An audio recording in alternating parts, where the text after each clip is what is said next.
50 മിനിറ്റ്സിൽ കിട്ടിയ ട്രേഡ് ആണ്. മോർണിംഗിൽ സൈഡ് വേസ് ആയിരുന്നു. സൈഡ് വേസ് മാർക്കറ്റ് നമ്മുടെ സോഫ്റ്റ് അവിടെ എക്സ്ട്രാ കളർ സൈഡും കറക്റ്റായിട്ട് ഇൻഡിക്കേഷൻ തന്നിട്ടുണ്ട്. അത് കഴിഞ്ഞ് പ്രോപ്പറായിട്ട് ബ്രേക്ക് ചെയ്ത സമയത്ത് നമുക്ക് അവിടെ സ്ട്രോങ് ബ്രേക്ക്, അതേപോലെ കൺഫർമേഷൻ ലെവൽസ് കറക്റ്റ് മാച്ച് ആയിട്ടുണ്ട്. അപ്പം നമ്മുടെ സോഫ്റ്റ് അവിടെ കറക്റ്റായിട്ട് അതിൻ്റെ ഇൻഡിക്കേഷൻ തന്നിട്ടുണ്ട്. അപ്പം എങ്ങനെ വർക്കൗട്ട് ചെയ്യാം ഈ സ്ട്രാറ്റജിയിൽ നിന്ന് ലൈവിൽ ചെക്ക് ചെയ്യാനുള്ള പ്രൊവിഷൻ ഉണ്ട്. അപ്പോൾ അതിനുവേണ്ടി കോൺടാക്ട് ചെയ്യാം. ഇന്നത്തെ ക്രൂഡ് ഓയിലിൻ്റെ പെർഫോമൻസിൽ 15 മിനിറ്റ്സിൽ കിട്ടിയ ട്രേഡാണ്. 15 മിനിറ്റ്സ് ആണ് കുറച്ചുകൂടി ആക്യുറസി ആയിട്ടുള്ള ലൈഫ് ഫ്രെയിം. 2 മണിക്ക് ശേഷം വന്ന അപ് ട്രെൻഡ് ആണ്. മോർണിംഗിൽ സൈഡ് വേസ് ആയിരുന്നു. അപ്പോൾ സൈഡ് വേസ് നമ്മുടെ സോഫ്റ്റ് എക്സ്ട്രാ കളർ സൈഡും കാണിച്ചിട്ടുണ്ട്.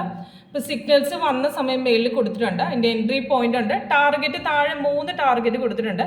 സിഗ്നൽ വന്നാൽ നമുക്ക് അലേർട്ട് മെസ്സേജ് കിട്ടും. ഇപ്പോൾ സിഗ്നൽ വരുമ്പോൾ നമ്മൾ ശ്രദ്ധിക്കേണ്ടതെന്ന് പറഞ്ഞാൽ സിഗ്നൽ വരുമ്പോൾ താഴത്തെ കൺഫർമേഷൻ ബാർ ക്യാൻഡിൽ കളറും ഒന്നിച്ച് വരുന്നുണ്ടോ എന്ന് നോക്കണം. അപ്പോൾ ഇവിടെ സിഗ്നൽ വന്നപ്പം സൈഡ് വേസ് ആയിരുന്നു. അപ്പോൾ കൺഫർമേഷൻ ബാറും റെസിസ്റ്റൻസും സ്ട്രോങ് ആയിട്ട് ബ്രേക്ക് ചെയ്ത് വിടുന്നതാണ്. അവിടുന്ന് മാർക്കറ്റ് കയറി പോയിട്ടുണ്ട്. 3 ടാർഗറ്റ് ഹിറ്റ് ചെയ്തിട്ടുണ്ട്. 70 പോയിന്റുകൾ ഇപ്പോഴും അപ് ട്രെൻഡ് കയറി നിൽക്കുകയാണ്. ഇപ്പോൾ re entry next entry suggestion ഇവിടെ റീ എൻട്രി തന്നിട്ടുണ്ട്.